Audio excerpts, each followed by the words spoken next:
Olá! A agricultura brasileira é uma das maiores e mais produtivas do mundo.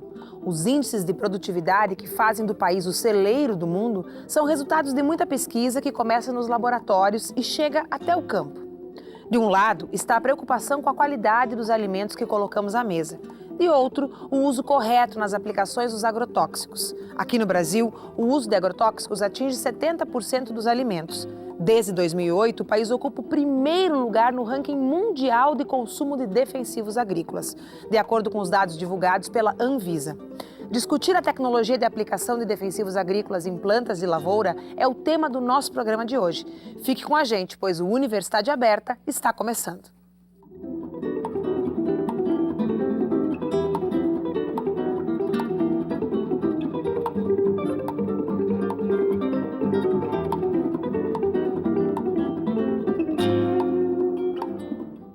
Um projeto de pesquisa aqui da UPF estuda a tecnologia de aplicação de defensivos agrícolas e o manejo de doenças em plantas.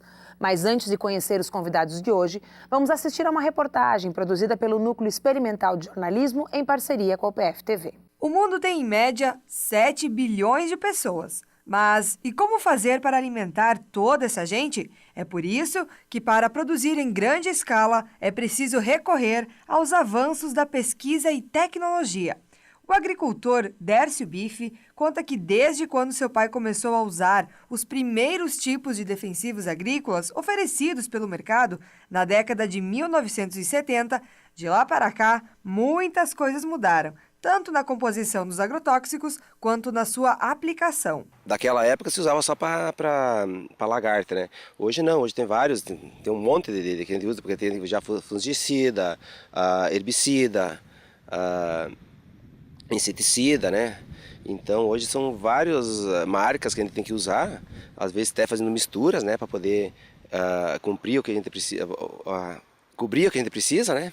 O agrônomo Cristiano do Carmo explica que os agrotóxicos já não são tão agressivos para o meio ambiente e para o homem como eram antigamente. Nos dias de hoje foi crescendo o uso da biotecnologia, diversos produtos novos, menos tóxicos, né? E a tecnologia crescendo, né? E com isso, num primeiro momento, se reduziu o uso de agrotóxicos devido à grande tecnologia ABT utilizada nas cultivares de soja e nos híbridos de milho. Mas no segundo momento as pragas acabaram se adaptando, surgiram pragas novas, né? E aí o incremento do uso, a gente se nota, se comparar daquela época para hoje, o uso aumentou. Os antigos, você passava na lagarta, o passarinho que comesse a lagarta morria, e o gavião que comeu o passarinho também morria. Né? Hoje não. Hoje você tem que especificar o que você tem ali. Se você tem a lagarta, só vai matar a lagarta. Né? Eles são fisiológicos, né? Então ele só mata o que mata o pulgão, só mata o pulgão. Hoje não é mais aquele coquetel que tu passava assim que matava tudo, né? As novas tecnologias garantiram mais segurança na aplicação dos defensivos nas lavouras. A gente tem uma tecnologia já mais adequada, né? O que a gente não tinha no passado, né? No passado a gente ia lá e tomava um banho junto com as lagartas, a gente tomava um banho de veneno junto, né?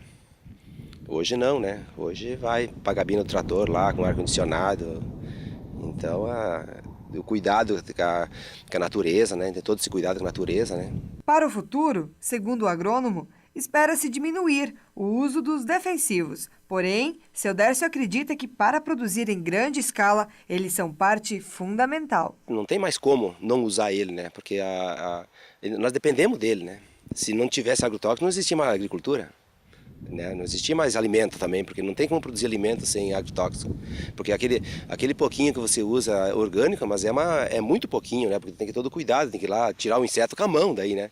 Porque produtos assim para tu em lavoura não existe tu eliminar ele, né? E como as ervas daninhas, tem um monte de fatores, né? Que antigamente a gente ia tirar na enxada, hoje não existe mais, não tem mais como, né? Seria perfeito um mundo que só existisse orgânicos, seria ótimo, né? Só que a gente tem que pensar que nós temos uma população de alguns bilhões de pessoas para alimentar. Então, para conseguir fazer isso, não vai ser através dos orgânicos. Os orgânicos vão poder ser utilizados em alguns nichos de mercado, né, de pessoas que têm o hábito de consumir esse tipo de produto. E assim, o exemplo que eu digo sempre é aquele que gosta do orgânico, que tente pelo menos ter lá na sua casa, né, a sua alface, o seu tomate, né, a sua berinjela talvez, o seu moranguinho, e aí veja o quanto é difícil tu conseguir conduzir uma cultura no método orgânico, né? Comigo no estúdio, o coordenador desse estudo, o professor Dr. Walter Boller. Também participa desse primeiro bloco a doutoranda em agronomia, Amanda Keck. Eles vão explicar para a gente como é desenvolvido esse estudo, os resultados e as perspectivas. Tudo bom, professor? Tudo bem. O tema parece comum, né? Usa-se agrotóxicos há muitos anos no Brasil. Com certeza. Só que nós temos uma evolução bastante grande na qualidade desses produtos. E quanto mais técnico é o produto, também maior é a exigência em cuidados na sua aplicação. E isso é que vai contribuir para um melhor resultado, tanto econômico quanto na qualidade do alimento produzido e também no respeito ao ambiente, né? A menor contaminação possível do ambiente com o melhor resultado da aplicação. Há muito tempo há uma novidade que é a questão da exaltação dos produtos orgânicos, por exemplo. Né? Existem feiras de produtos orgânicos, são produtos que levam o mínimo, para não dizer quase nada, para não dizer nada de agrotóxicos. Né? Esses produtos que são aplicados na lavoura aumentam a produtividade, mas também afetam o consumidor. Né? Não só na atuação do meio ambiente, mas também no resultado daquilo que a gente consome. Como é que qual é a relação desses novos produtos, que são cada vez mais eficientes, com o produto final, aquele que vai para os mercados, para as fruteiras, para a gente consumir? Bem, num primeiro momento, eu gostaria de destacar que a aplicação de qualquer defensivo agrícola, ao contrário do que as pessoas imaginam, ele não aumenta a produtividade, mas sim garante a condição, a possibilidade da planta produzir. Então, se esta planta está bem nutrida, está num ambiente adequado para ela, foi semeado no momento oportuno, recebeu fertilização, água, insolação, enfim, tudo no nível ótimo, aí também a utilização do produto defensivo agrícola ou do produto fitossanitário, que na verdade é uma proteção para a planta, vai contribuir para que ela produza o seu potencial, o seu máximo potencial. Então, a aplicação de defensivos é para evitar a redução da produtividade em função de algum... E não para aumentar. Não vai aumentar, não vai... se a planta está com algum outro problema, malnutrição, má fertilização, faltou chuva, faltou água, época de semeadura inadequada, cultivar variedade errada para aquela região, não é o defensivo que vai criar aumento de produção. E sim, ele é uma proteção à planta, deve ser visto como uma ferramenta que tenta garantir, né, à planta as melhores condições para ela produzir. Mas ela tem que ter em si já essas qualidades garantidas pelo ambiente em que ela se encontra, que é o solo, que é o clima, que é a época de semeadura. O manejo adequado, né, que é isso aí. Das culturas. Né? A gente também assistiu, principalmente nos últimos anos, uma série de não sei se a palavra é adequada, pragas. Né? Ou então animais que acabam prejudicando a planta, parasitas, que não eram tão comuns e que parece que aumentaram. É uma impressão isso ou é correto dizer que há uma nova variedade de animais ou insetos dos quais a gente tem que defender as plantas? Nós temos em algumas épocas ocorrência de novas pragas, como aconteceu recentemente aí com uma lagarta que atacou severamente a soja, a lagarta helicoverpa. Nós tivemos também uma doença importante que não era comum há alguns anos atrás, agora que é a ferrugem asiática da soja. Né? Então essas pragas, doenças, essas plantas daninhas, elas vêm, muitas vezes elas existem, ou outras vezes elas vêm por algum meio, né? Elas são trazidas de alguma forma de outras regiões do mundo em que elas se encontram. Isso, né? Exige uma mudança, né, de defensivo. Muitas vezes exige uma adaptação daquilo que já se pratica, né? O estudo de novos compostos para ver se tem eficácia biológica, né, agronômica, e muitas vezes também requer novas estratégias de aplicação, né? E em relação aos novos produtos que as empresas colocam no mercado, normalmente é importante que se frise isso, os produtos são desenvolvidos ao longo de muitos anos de pesquisa, estudos, e somente são colocados no mercado quando existe bastante segurança em relação à saúde humana, em relação ao ambiente, enfim, mas isso sempre considerando que o usuário final vá também usar as boas práticas agrícolas, que isso é um dos nossos objetivos, dos nossos trabalhos também, né? Fazer com que se use corretamente essa ferramenta, né? Um remédio feito para nós curarmos uma doença, se ele for mal usado, ele pode nos causar a morte, ele pode nos levar, né, a ter sérios problemas. E um defensivo agrícola mal usado é a mesma coisa, existe toda uma série de cuidados. O momento correto, né, existe um momento que você tem que parar também de usar para daí colher, quer dizer, existe um intervalo de segurança entre como leigo também eu, por exemplo, me colocando no lugar talvez de muita gente que está em casa e que não tem isso no seu cotidiano, né? A gente tem a impressão de que todo o mal é causado pelo próprio defensivo e não pela aplicação equivocada ou mal gestada do defensivo, né? Pode ser muitas vezes pelo uso inadequado. É evidente que existem produtos e produtos, alguns mais seguros em relação ao ambiente e outros mais perigosos, nem tanto, e por isso mesmo exigem até mais cuidados, né? E é nesse sentido também que a gente tem que trabalhar, né? Esse é um projeto guarda-chuva. E eu queria te perguntar, então, como é que o teu trabalho no doutorado se encaixa ou tem aderência nesse projeto? Primeiramente, então, olá. O meu trabalho, ele é relacionado com a tecnologia de aplicação, porque nós... Justamente do que nós estávamos falando agora. Isso. Justamente porque eu estou, juntamente com o grupo da tecnologia de aplicação, estudando na soja os diferentes cultivares de soja. E esses diferentes cultivares, eles apresentam diferentes quantidades de área foliar.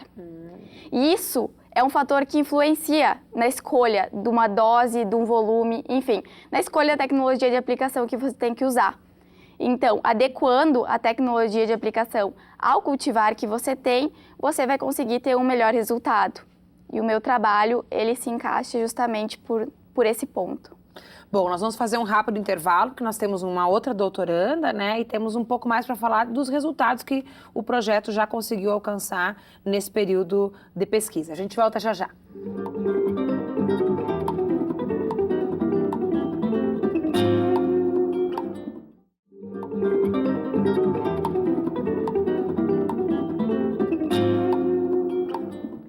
Voltamos com Universidade Aberta. O programa de hoje fala sobre um projeto de pesquisa da Faculdade de Agronomia e Medicina Veterinária. Entre os objetivos do estudo está o uso correto da tecnologia de aplicação, que é considerada um dos principais desafios no controle químico de doenças em plantas de lavoura. Comigo nesse segundo bloco segue o coordenador do projeto, professor Walter Boller, e a doutoranda em agronomia, Bianca Moura. Professor, então, falamos da questão da aplicação na cultura da soja, né, ou do soja, mas não é o único, né? Claro. São outras culturas também são objetivo do estudo. Nós trabalhamos aqui com aveia no inverno, com trigo no inverno e também com a soja e com o milho, né? Claro que a soja, devido à importância da cultura, a área cultivada, tem sido feito mais trabalhos com a cultura da soja, mas também... Sempre na perspectiva da aplicação. Exatamente. Sempre buscando otimizar, vamos dizer assim, essa questão das aplicações, tanto em herbicidas quanto em fungicidas. Mas a carga maior está em cima dos fungicidas, até por causa do desafio grande. Qual é a diferença, para quem não entende nada de nada, entre herbicidas e fungicidas? Muito boa pergunta. Então, herbicidas são produtos que têm a finalidade de, vamos dizer assim, de fazer uma limpeza das plantas daninhas, de controlar as plantas daninhas, aquelas plantas que competem. E o fungicida seria o remédio para a planta contra as doenças, né? Então tem lá um fungo que perturba, que ataca a cultura, então nós temos que controlar, proteger partes importantes da planta contra contra essa doença. No caso da soja, é a folha. No caso do trigo, nós temos uma doença que penetra através da flor. Então, nós temos que proteger a flor contra aquele fungo. Se germinar a semente do fungo, que é o esporo, que é um ser microscópico, se germinar ali, ele vai infectar aquele grão não vai prestar para consumo humano nem para consumo animal. Então, nós temos que proteger, são alvos bem diferenciados que nós vamos ter, e aí a gente procura qual é a melhor forma, então. E os fungicidas são mais utilizados? Todos são utilizados no seu momento específico, na sua condição. Os fungicidas, evidentemente, então, pelo crescimento da importância das doenças nas culturas, né, é que eles vêm sendo usados. E só para chamar a atenção de um detalhe, em relação a muitas vezes produtos orgânicos, existem alguns fungos que estão na natureza e que também causam, vamos dizer assim, envenenamento, causam toxidez àquele alimento, e que são as micotoxinas que esses fungos produzem. No caso do trigo também, nós temos uma doença chamada Gibberella que produz micotoxinas e que, se nós não controlarmos o fungo, a doença, o grão vai estar impróprio para o consumo humano, e então a gente está nessa luta aí para conseguir melhorias. E aí interessante, em laboratório os produtos lá, os remédios, entre aspas, funcionam muito bem, e no campo não se passa de 60% de eficácia, e aí isso é um desafio de conseguir, então, obter mais, né? Mais resultado melhor ainda. E a dúvida é essa: qual a melhor forma de aplicar, qual é o melhor momento?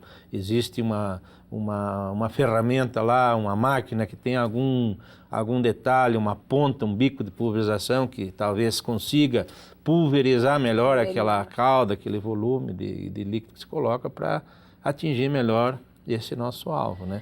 E na soja também tem essas mesmas situações, só que daí o alvo é principalmente a folha, mas existem outras doenças que estão aí também, né? E depois a Bianca certamente vai falar. É isso que eu ia perguntar para a Bianca. Né? Como é que a tua pesquisa, então, trabalha nesse recorte, né? Que é a questão da aplicação. Sim, olá, obrigada pela oportunidade. A minha pesquisa é voltada para a principal doença fúngica na cultura da soja, que no momento, em muitas regiões produtoras no Brasil, é a ferrugem asiática da soja, que tem como agente causal um fungo. E, na verdade, o nosso maior desafio é conseguir fazer o controle da doença, garantindo a deposição desse tratamento, no caso do agrotóxico, no ponto de infecção. Então, a dificuldade é que se trata de uma doença que a maioria das vezes, a infecção, ela é no terço inferior da planta. Eu quero dizer, as folhas lá no bacheiro, próximas ao solo. Então, pensando na cultura da soja, que a gente trabalha com alta população de plantio, é muito difícil você conseguir chegar até o ponto da infecção. Então, a minha pesquisa, ela compara os volumes de cauda que vai ser pulverizado. Então, vocês me perdoem, só para mim tentar desenhar isso. Quer dizer, no momento da aplicação, o fungicida fica mais na superfície e não chega até a parte baixa da planta. Exatamente. Que é onde está o fungo, onde deveria chegar. Exatamente. Então, assim, tanto quanto a pesquisa da doutora Amanda Keck, a minha também compara diferentes cultivares de soja. Por quê? Porque isso vai modificar também o índice de área foliar. Quanto que tem de folha que vai ser aquele obstáculo para o fungicida conseguir penetrar e atingir o ponto da infecção. Então, dessa forma, eu comparo volumes de cauda pulverizada, o quanto que vai ser pulverizado do agrotóxico, né, do fungicida em específico nesse caso, e diferentes pontas de pulverização, se elas vão ter interferência, para a gente saber se aquilo que está sendo feito no campo, se está tendo uma boa resposta no controle. Se não poderia haver uma resposta melhor. Exatamente. Trocando, por exemplo, a ponta de pulverização. A ponta que produza um tamanho maior ou menor de gota. Então, e que ele chegue no lugar onde ela chegue onde tem que chegar. Esse é o nosso desafio. Professor, vamos falar um pouquinho de resultados.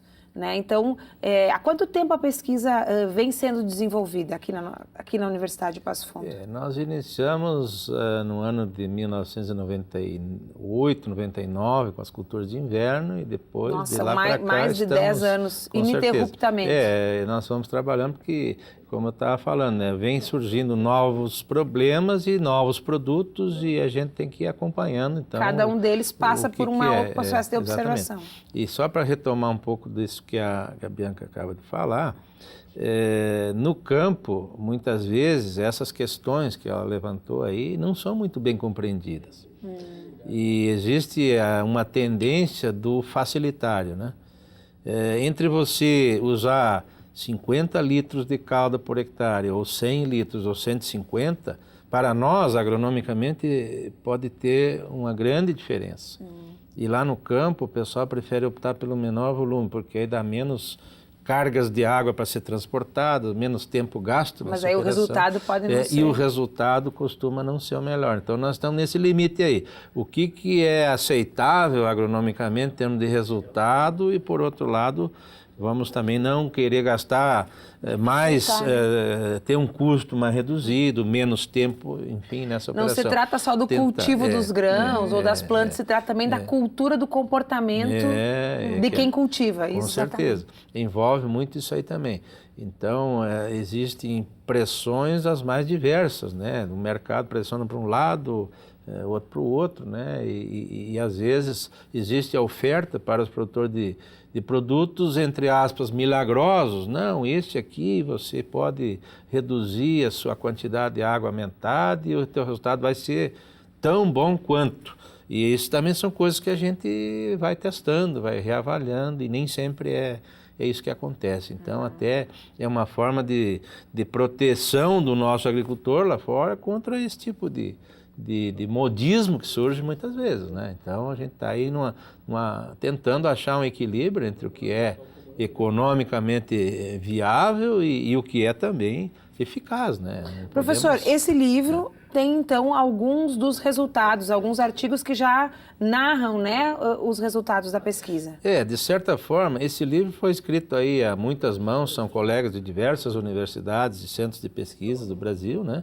Onde foram colocadas informações de pesquisas, né, e orientando o melhor uso, né, desses produtos. Aí sim, aí entra herbicida, inseticida, fungicida, todos esses produtos que são utilizados, quais são as possíveis técnicas de aplicação, né, o que deve se chamar a atenção, né, as questões dos equipamentos, das máquinas utilizadas, as possíveis interrelações entre elas e esses produtos, né? Então é um material bem prático e foi lançado já fazem 3 anos que foi lançado, 4 anos que foi lançado, já está com a edição está esgotado e nós estamos pensando numa segunda edição agora, atualizando, claro, né, com novas informações aí, né, e realmente o mercado aceitou muito bem, né? Joia. Bom, eu quero agradecer a presença do professor, da Bianca e da Amanda no bloco anterior, mas infelizmente, embora o assunto seja de interesse, eu tenho certeza que muita gente está aí querendo saber mais, às vezes fazer até perguntas que a gente guarda, mas vão ficar para a próxima oportunidade, porque o Uni Aberta de hoje está terminando. Você pode assistir a esse e a outros programas em nosso canal do YouTube ou pelo site nextjor.com.br. Na semana que vem estaremos de volta. Eu espero você. Até lá!